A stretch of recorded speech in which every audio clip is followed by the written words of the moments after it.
If you want, you could use spring onion as well for this one. And I'm going to melt a little bit of butter and olive oil together so that the butter doesn't burn. And just allow it to melt gently, and then we're going to drop the shallot in. And when you're making risotto, you really want to cook the onion or the shallot really super gently. You don't want it to caramelize as such. You just want it to the point where it's turning translucent, which is now a pinch of salt. And I'm going to add the rice. And I'm not going to measure it. This is my mum's method to know how much rice you need. It's 1 fistful per person. So 1 for me, 1 for Bettina, and 1 for the pot. What we want now is to make sure that every single grain of rice is evenly toasted. And once they're turning translucent, we add the wine, which we just need a splash. That's all. Can you smell that?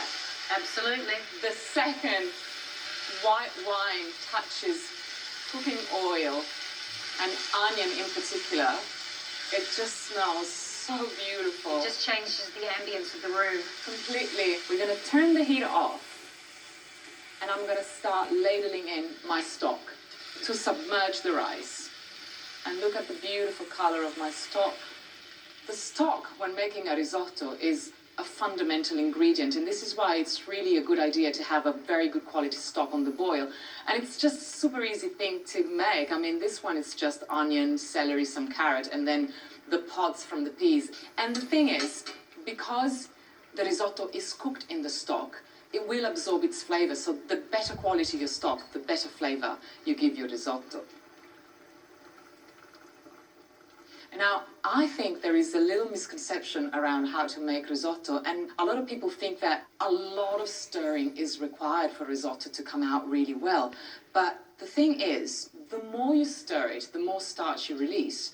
And the more starch you release, the more you need to stir, otherwise the rice sticks to the pot. And the more gluey your risotto becomes. The trick is to leave it undisturbed as much as you can. You just move it around so that you know that the rice is always slightly submerged. And the other thing is, risotto needs to be al dente. And this is why it's really important to use risotto rice. Carnaroli or arborio are just the ones that you wanna look for. It will cook in under 20 minutes, 16, 17 minutes max. Then you turn the heat off, and the residual heat of the pan will continue cooking it. So you really have to take that into account.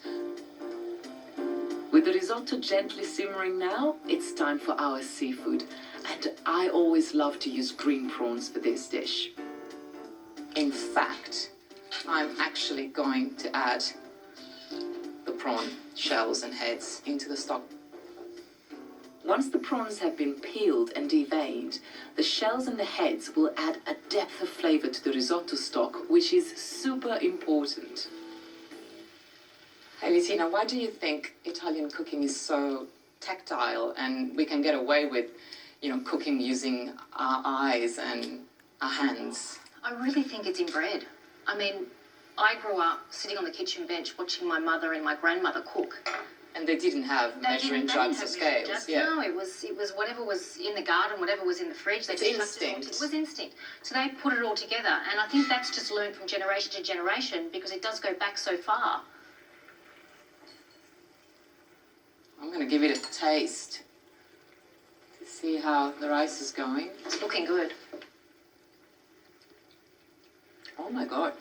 I've only added a pinch of salt with the onions. Get a spoon. You have to try this. And the rice is almost cooked through. So it's time to add the peas as well. But I'm so excited about the fact that it doesn't need any seasoning because the stock is so full of flavor. Oh, sensational. In with the peas. Wow.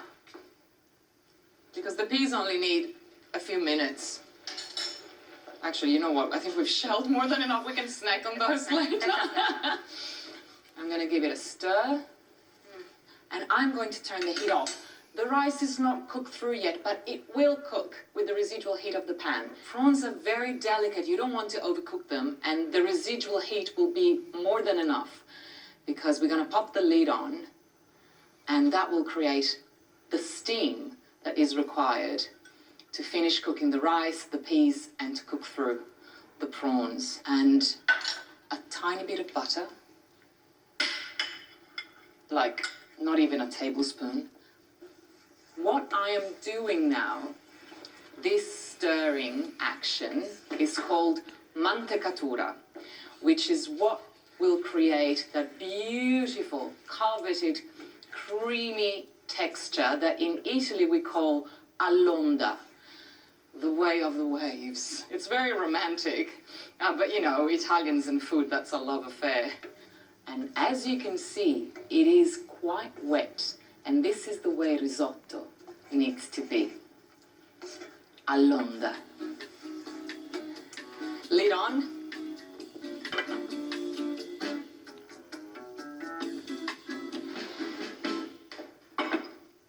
Ta-da! Oh, look how creamy that is. Oh my gosh. I think this dish is best finished with some fresh thyme, pepper, and of course some fruity extra virgin olive oil. And we shake it so that it lies flat in the bowl, because if you pile it up in a big deep bowl, it keeps on cooking and then it overcooks. So a shallow bowl is what you want. Dig in.